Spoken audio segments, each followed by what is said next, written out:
everyone, welcome to That Pedal Show. Dan here. Mick here, hello. I'm going to turn the Mesa off because it's making singing. It's making a nasty noise. Indeed. It's very old and it's a bit grumpy. Don't deny something because it's old and grumpy. Right, first off, please subscribe. Hit the button. Subscribe, doesn't cost anything, helps us out in a big way. Also, go to thatpedalshowstore.com and think about picking up a nice t-shirt.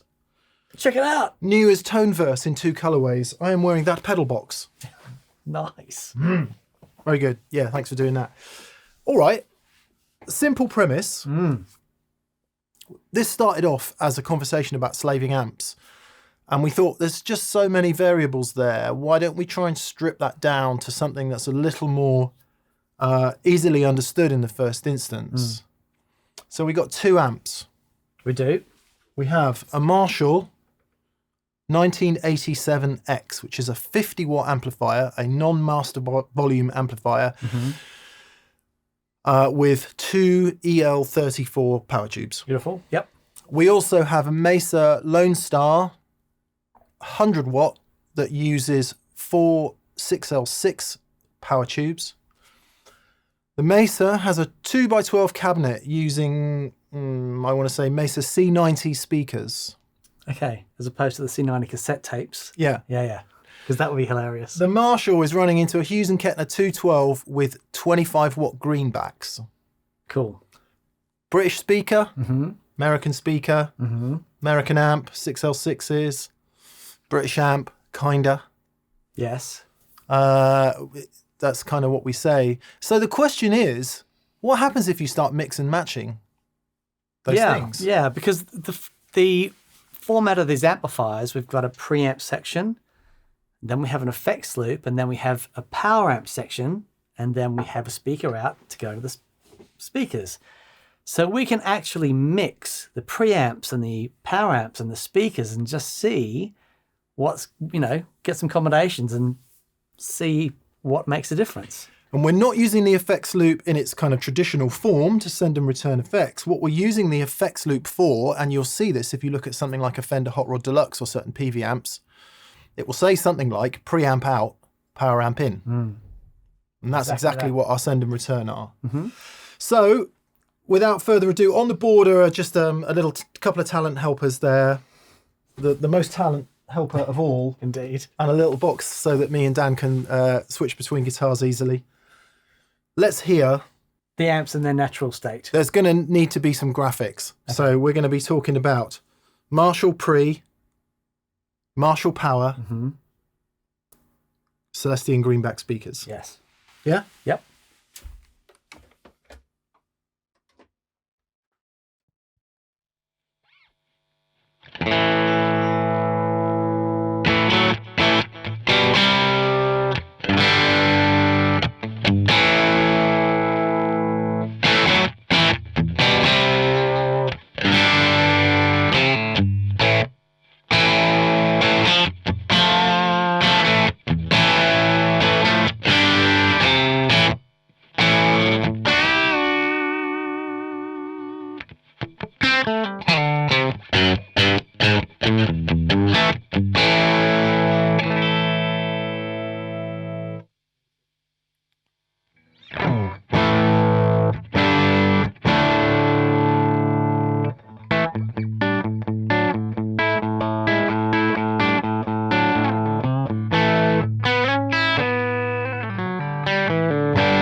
It's a glorious thing. It's a glorious noise. Yeah. Right, let's hear the Mesa straight up. We're in the clean channel of the Mesa.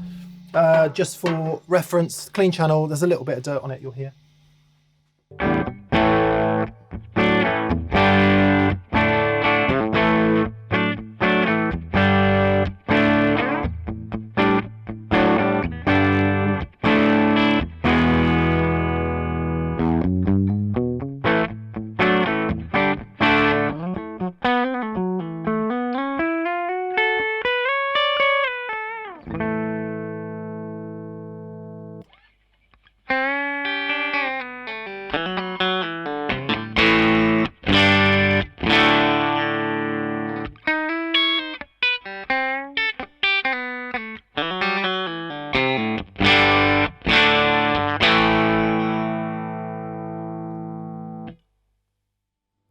That's mighty.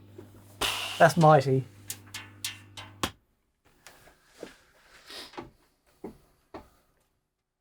Everything you'd expect from the Marshall. Yep. Crunchy goodness. I hope this comes through in the recording.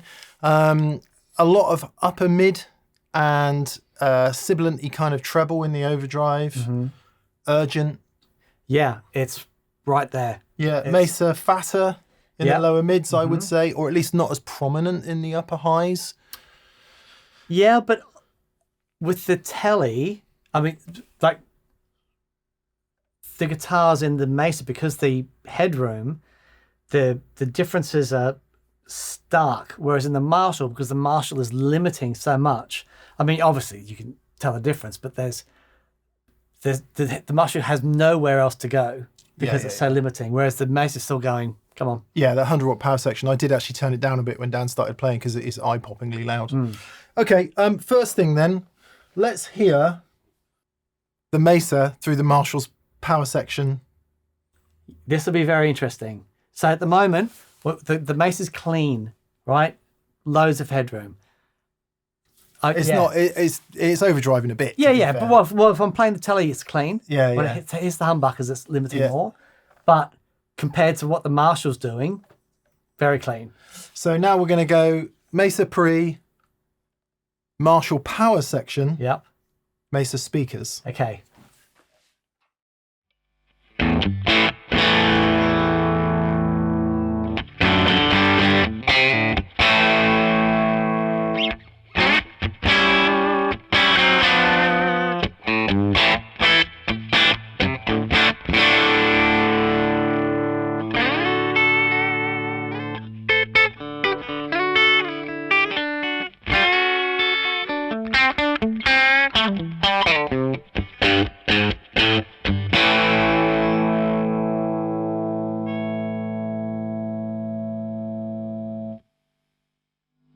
Tell you what's interesting about that.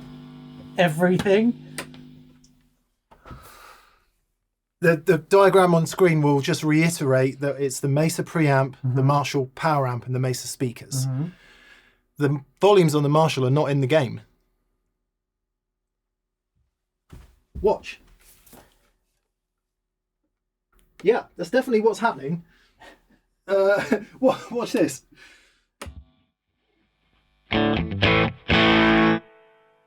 Mesa preamp turned down, you don't hear anything. Yep.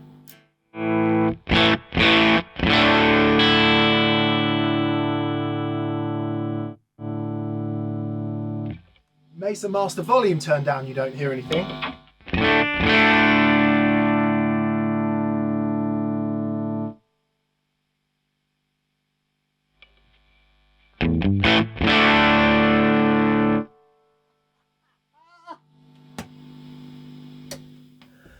The Marshall's volume controls are not in the game. Right. So you're literally hitting the Marshall's power section wide open. Okay. That is amazing. That is amazing. Cool is that? Yeah. Wow. So I think we're going to go all over the place here. What did we do there? We did Mesa pre, Marshall power, Marshall speaker. Yep. So we'll call that 2. Yep. I think the smart thing to do now would be to change the speaker, wouldn't it?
Okay.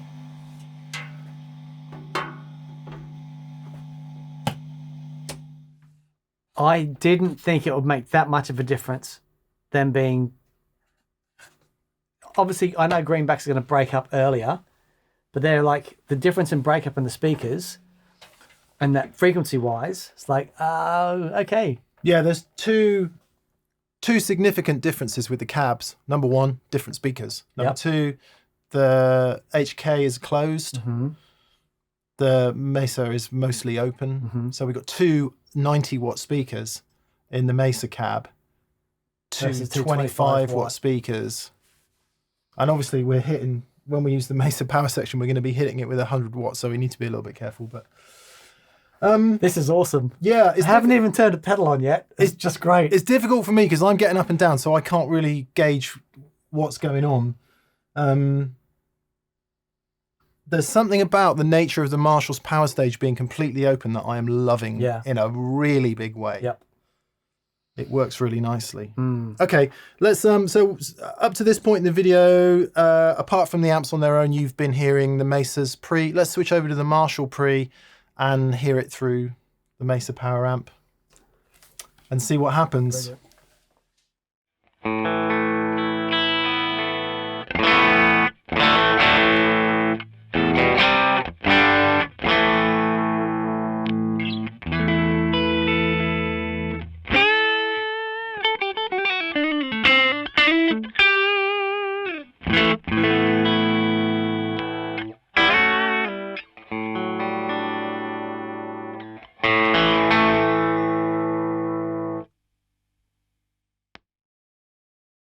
Pretty harsh. Pretty harsh. That was hard to play. To reiterate, Marshall front end, Boogie power amp and speakers. I think the headroom in the Boogie preamp and the more efficient speakers is creating that quite. Yeah. Yeah, and just I check every time. I turn the preamp gain in the Boogie down, made no difference. Master volume up and down definitely makes a difference. Okay, let's try the other cab.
You know, it's interesting.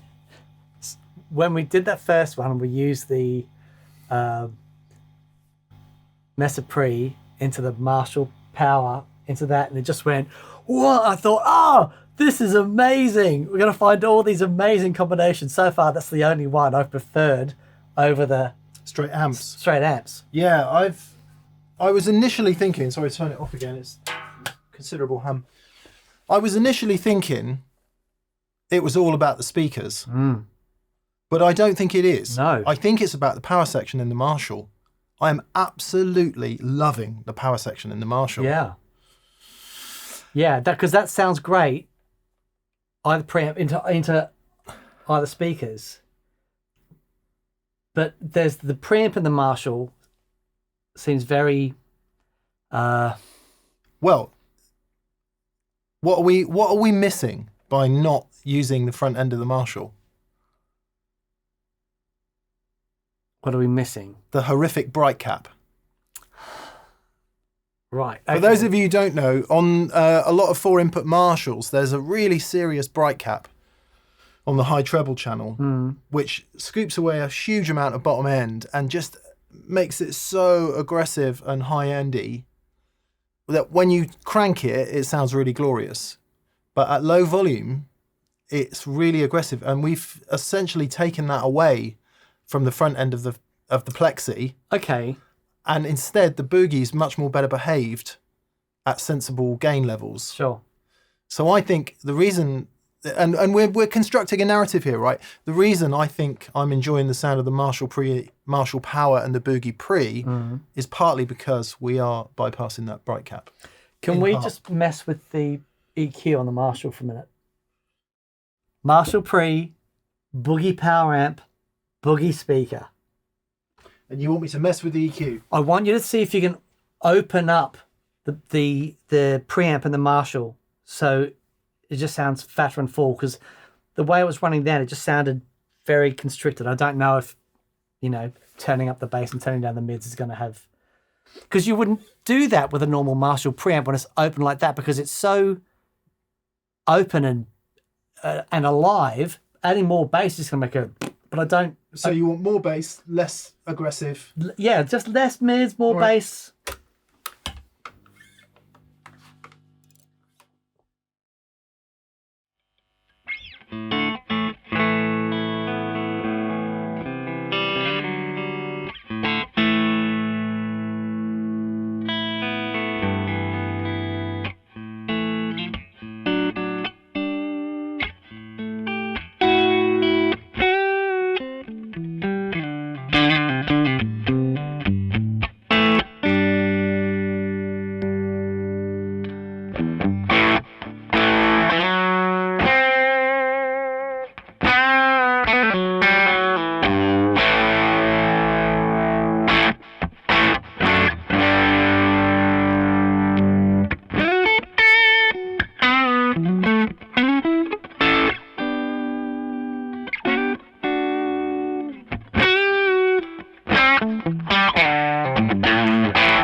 Everything makes a difference. Everything makes a difference. I loved the Marshall preamp into the Boogie. Yeah.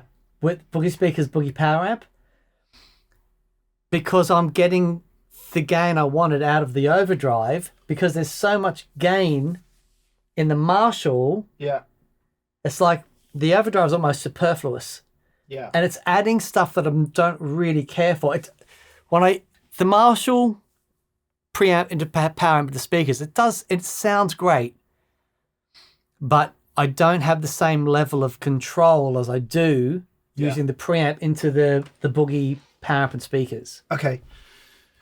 The final thing to do then is forget about the overdrive pedal. Okay. Having explored that, now what we're going to do is crank the Marshall and run it into the Boogie and turn Boogie down Okay. to see if we can get all that glorious crunch out of the Marshall, but not at stupid volume. Awesome. Yeah? Yeah, awesome. Right. Marshall preamp, Yep. Boogie power amp, Yep. greenback speakers. Yes. What are we doing? So we are effectively giving the Marshall, which is a non-master volume amplifier, we're giving it a master volume, but with a whole separate power amp section with 6 L6s. Yeah. So to this point in the video, you've only heard the Marshall's masters to about there. So what we're going to do is crank the Marshall masters, hoping that we can really drive it, or at least drive it in the preamp section. Yeah. And see if we can turn it down in the Boogie to get it. Yeah. Crazy. So I'll turn the Boogie's master volumes down. I'm thinking that the channel master shouldn't make any difference, Shouldn't do. but this master, which comes after the effects loop, should. Yeah. So let's see. And we've definitely got a load on the Marshall. Right. Does the Marshall have a load? Yes. Great. Is there speakers plugged into the Boogie? Yes. That cab. This is awesome. So you should be hearing nothing. Nothing. Should be hearing something. So I'm going to leave the Mesa turned down very low and crank the Marshall, Okay. and then we'll see. Okay.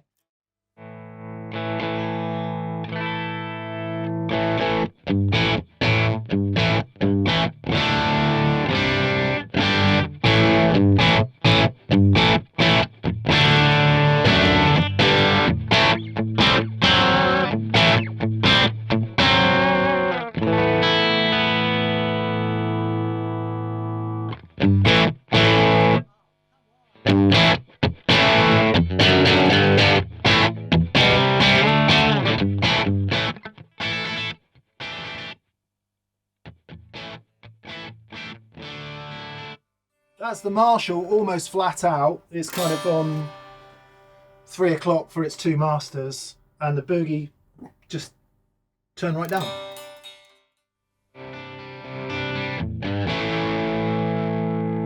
We turn the treble up and Keep going. presence. Just keep going. Okay.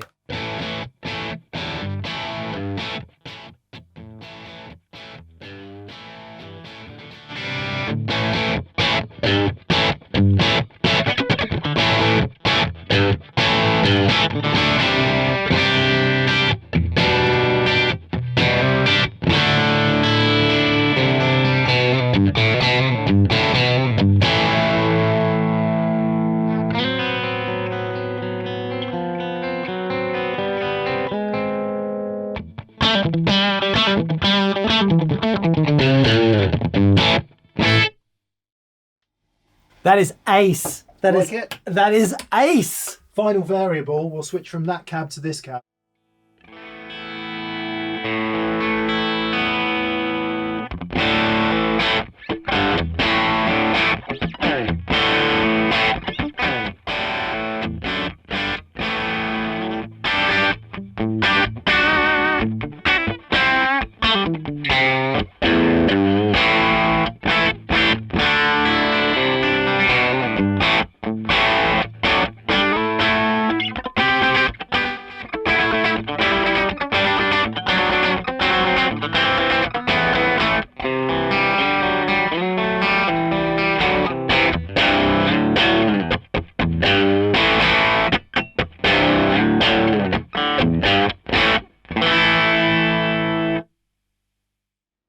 It's so interesting. It doesn't have that sizzle and spike that the Marshall speakers do, but it's bigger. This Lone Star has a button, has a knob for a switch, should I say, for 100 or 50 watts. Okay. I want to know if it's going to make any difference, it being here and not here. Okay. We should be able to hear it. Ready? Yep.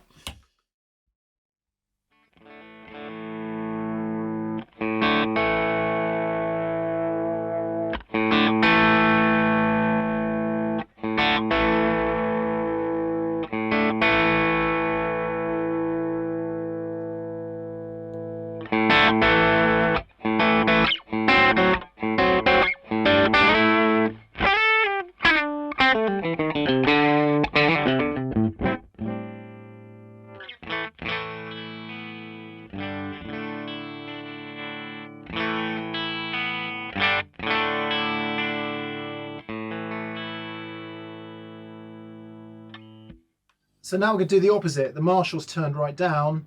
We're going to turn the Marshall up and see if we can get it overdriving at 50 watts in its power stage.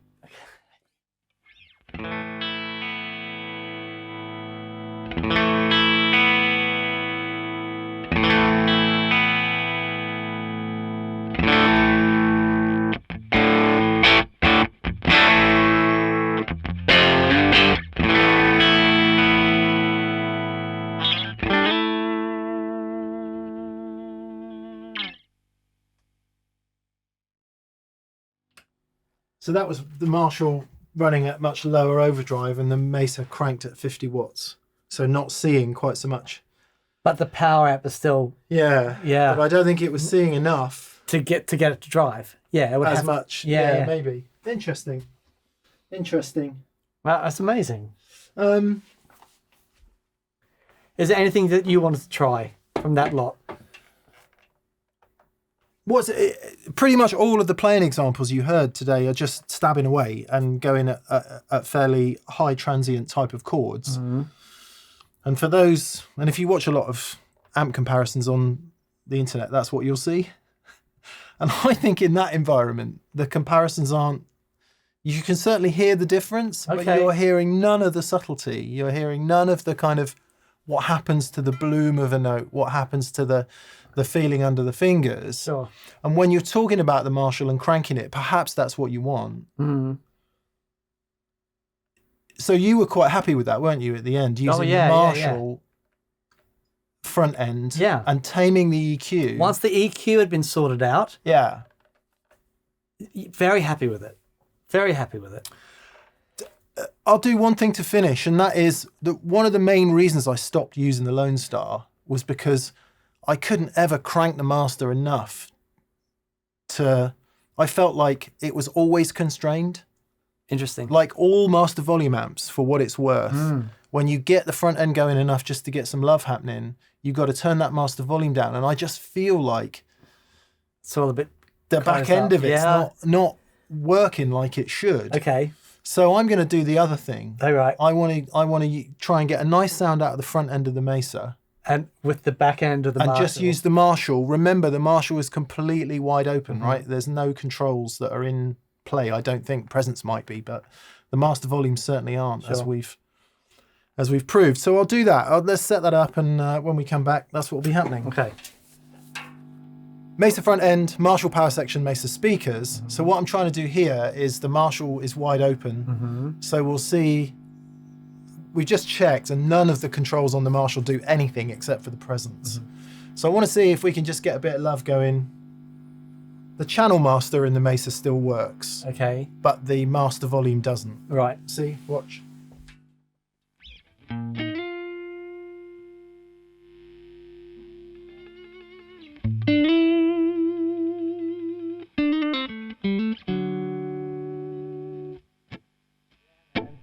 we've got some reverb. Okay. So I can have a little bit more reverb.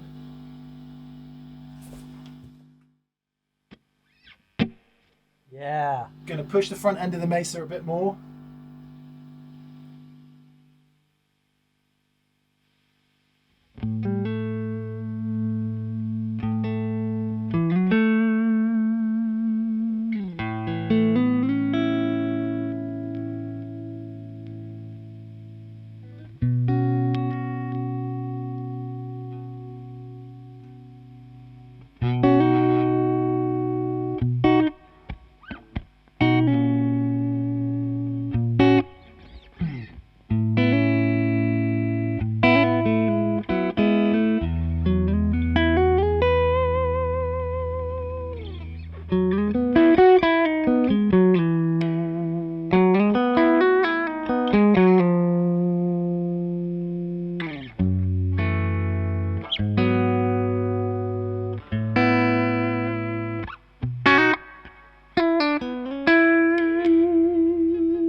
I never thought for a second that that Marshall power amp would be so awesome. There's something harmonic It was amazing. that's subtly different from the Mesa. It's just 6L6s. Yeah, because I thought the 6L6s, by then you hear descriptions of them.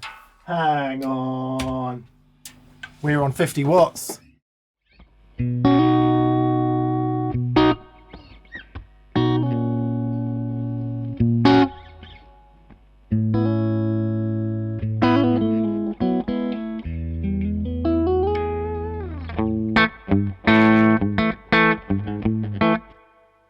Cleaner, but it's no more harmonically No. interesting, No. I would say. So biggest surprises for me, Marshall power amp, Yeah, amazing. yeah. Marshall preamp going into a different power amp, EQ differently, amazing. I just didn't like the Marshall pre into the Marshall power amp. So you preferred the Marshall when it wasn't together. I prefer the Marshall when it was in bits. Yeah. Obviously, the Mesa Lone Star is capable of many more sounds. There's a whole other channel. There's, we've been arbitrary about using the clean channel with a little bit of hair on it, kind of 2 o'clock on the gain. I'm with you on the Marshall power section. It's crazy. Yeah, I tell you what, I'm interested. So I've been running 2-Rock TS1 using the overdrive channel, and I'm now super interested to try the Marshall's power section. Oh my goodness. Okay. I think that could work really, really, really well. Boy, oh boy. Because it is harmonically rich. Okay, why is this interesting? How does it relate to you? If you've got two amps and they've both got effects loops, you can mix and match the preamp, the power amp, and the speakers. Yeah. And you can do it in combos as well, as long as your speaker lead is long enough to reach to the other power amp. The only thing you just do need to be aware of is make sure that the other amp has a load on its speaker. Indeed. Which is why that Palmer power pad is there. For the amp that's not connected to a speaker, it's connected to a dummy load, just so that its transformer isn't wide open and going to blow its top. Yeah, very, very important. Would you be bothered to do any of this? I don't know if I'd be bothered to do it live. However, if I'm recording and I want to have a play, absolutely. I think I might do it live. If I can figure out the hum. Yeah, well, I it's think because we've using got that- earth loops, because we're connecting things up. So yeah, absolutely. That Marshall's power section is a very, very, very sonorous thing. I Yeah. prefer it to the Boogie in pretty much every respect in the Yeah. power section. Yeah, should we and say. that's the biggest surprise for me. Yeah. Because when you think of 6L6s, you think open and clean. And when you think of Yeah. EL34s, you're thinking, well, you're not thinking that. Yeah. And it was just the harmonics coming from it. As soon as it was like first note, I was like, oh, It's really cool. amazing. So what we can't say is 6L6s sound like this, Yes, EL34s that's right. sound like that, British speakers sound like that, American speakers sound like that. We can't, hopefully what you've heard today will say that it's much more nuanced. Yeah. It's much more nuanced. And just by adding EL34s to an amp doesn't turn it into a Marshall. Just by Yeah, putting so 6L6s in an amp doesn't turn it into a Fender. Just by using greenbacks doesn't give you a mid-60s rock sound. Yeah. So that notion that, this amp has EL34s or whatever, start thinking of it differently, because it's all about, you can see when the designers make these amplifiers, thinking about the preamp, thinking about the power section and the speaker choice and how they have to marry together. Because the differences in all of them are monumental. I think the thing that made the least difference is the preamp, actually. The power amp and the speakers, there's so much frequency-wise. The EQ was massive. Yeah. The EQ differences was colossal. That was a huge difference, and we can say that's certainly part of the preamp architecture. Sure. And we did gain the Marshall, and we did gain the Boogie. Yeah. I guess I should say the preamp thing was the least surprising Yeah, okay. for me, Yeah. because I didn't think the power amp section would make that much of a difference, but that's been the biggest thing for me. It's amazing. Yeah, yeah. Groovy. All right. Very groovy. Not sure what the conclusion is, other than it's kind of interesting. Yeah. It's kind of interesting. I am going to try. I've wanted to do this for years. Right. Because that's just, unless you do it, you don't know. Some clever person somewhere will have figured out a combination that we didn't try. But I think we heard the Marshall Pre into the Boogie power into the Boogie speakers. We heard the Marshall Pre into the Boogie power into the Marshall speakers. Yeah. I think we did it all. I think we did it all. Yeah, I think we did it all. Right. Oh, well done, man. That was awesome. Good. Yeah, please go to that pedal show store. Indeed. If supporting this kind of caper seems like a sensible thing to do, please go there and buy a t-shirt or some other thing that we have for sale there, and we greatly appreciate that. And also, just another mention, please subscribe, click the button. Doesn't cost anything, but it does help us out. Yes, massive thank you to our patrons on Patreon. Thank you so much for your support. And also, massive thank you to our preferred retailers in the UK and Europe. Anderton's Music of Guildford in Surrey. And our mates in Australia. The Pedal Empire of Brisbane, Queensland. And if you're in the US... thatpedalshop.com, or there might be some links to Sweetwater. Click the thing down, click the links, buy stuff, we get a little kickback, and it really helps us out. Indeed. Finally, if your amp doesn't have an effects loop, you can't do this. Yeah. We should have said that at the top. Yeah. Yeah, very maybe a caption. Yeah, brilliant. Thanks so much. Have a great day. We'll see you soon. Okay, bye. Bye.